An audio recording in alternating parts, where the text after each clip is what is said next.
전셋값이 고공행진을 기록 중인 가운데 홍남기 경제부총리가 전월세 추가 대책을 강구하겠다고 말했습니다.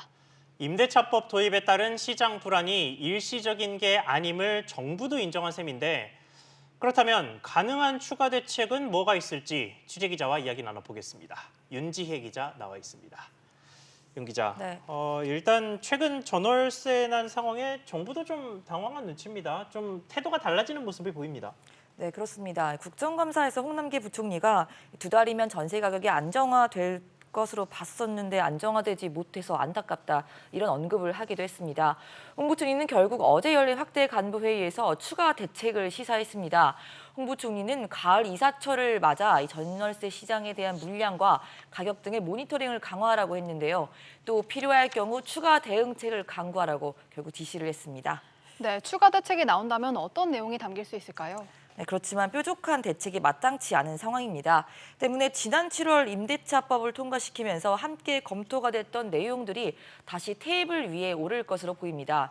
표준 임대료 도입과 전월세 상한제를 신규 계약까지 확대하는 방안 등인데요. 먼저 표준 임대료의 경우에는 이 내년 6월 시행하는 전월세 신고제 이후 임대료 데이터베이스를 먼저 쌓아야 하는 상황이라서 당장 도입은 쉽지 않을 것이라는 분석이 나옵니다. 현실적인 대책으로는 이 실수요자 지원책이 거론되고 있습니다. 예를 들어서 전세보증금에 대한 안정장치를 강화해서 대출을 확대하는 방안이 유력한 상황입니다. 또 최근 반전세로 돌리는 경우가 많죠. 월세 세액공제 확대나 전월세 전환율을 조정하는 방안 등도 함께 거론이 되고 있습니다. 네, 거론되는 대책들이 참 많은데 이런 추가 대책 중에 어떤 것이라도 좀 시행이 된다면 전세 시장이 안정이 될까요?